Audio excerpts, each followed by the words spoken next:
The key target for Ukraine in the temporarily occupied Crimea and in the Black Sea as a whole are Russian cruise missile carriers. This was stated on air by the spokesman for the Ukrainian Navy, Dmitry Pletenchuk. Systems that allow ships to be used for shelling the territory of Ukraine should be priority targets. The remaining units are not so critical. Of course, ships that provide landing capabilities remain no less interesting. Despite the fact that their number has been significantly reduced, 4 units were destroyed, many were damaged. But to be sure that they will not have such capabilities, so that all further talk about landing troops ceases, such ships should also cease to exist, Pletenchuk said.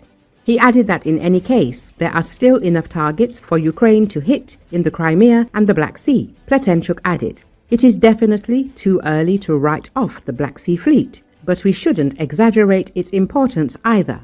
A Navy spokesman explained why Russia occasionally deploys warships to the Black Sea. According to him, this could be due to either dispersal or combat use.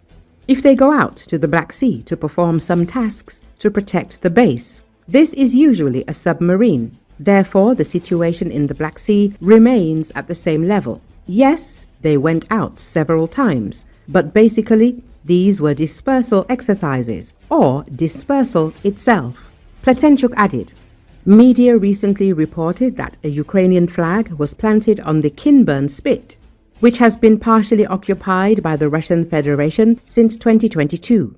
According to Captain First Rank of the Navy Reserve Pavlo Lakychuk, it is important for Ukraine to gain access to the Black Sea, which is why operations are being carried out in particular to liberate the Kinburn Spit from Russian occupiers. He suggested that for the complete liberation of Tendrivska and Kinburn Spit, Ukraine needs significantly more forces than those currently being used. At the same time, he added that Ukraine's advantage is that our special forces know this theater of military operations.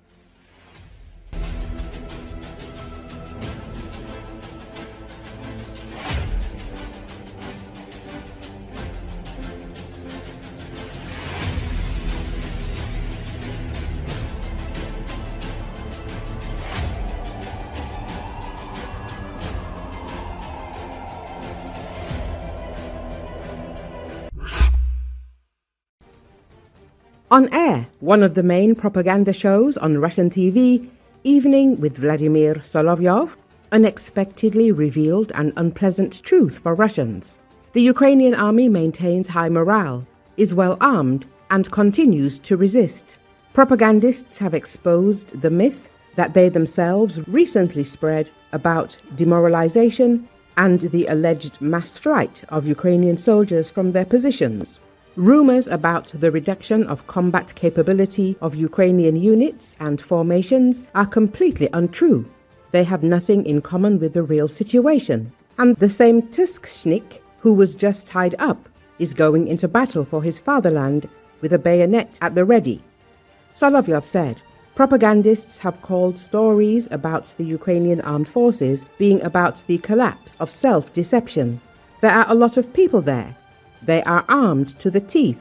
No one is running. No one is shouting. We surrender. We must fight them to the end, Solovyov said. He also added that Russian military personnel on the front lines are reacting sharply to propaganda tales about the collapse of the Ukrainian armed forces. The statements made can be considered a rare moment of recognition of the real state of affairs on the front. Even the Kremlin's odious mouthpieces are beginning to change their rhetoric. Earlier, Solovyov told the truth about the problems of the Russian economy. The Russian economy is rapidly losing its footing. This is already being openly discussed on Russian state television. Revelations were aired on the program of propagandist Vladimir Solovyov that would have been cut from the broadcast long ago under normal circumstances. However, now the obvious has been impossible to ignore. Factories are shutting down, employees are losing their jobs, and small and medium businesses are on the verge of collapse. One of the guests on the show, Evening with Vladimir Solovyov, directly stated that the Russian economy is in very bad shape. A number of large enterprises are now sending entire teams on vacation. Well, that's okay, but in a month or two, they will face a real dilemma. Either mass layoffs or layoffs of specialists. Where will they get these specialists then? The propagandist asks.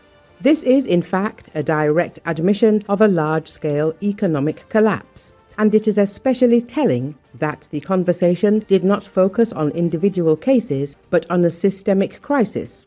The expert noted that from 2013 to 2019, the growth rate of the Russian economy was below 2%, and the GDP in dollar terms even decreased. We were consistently lagging behind, Solovyov concluded.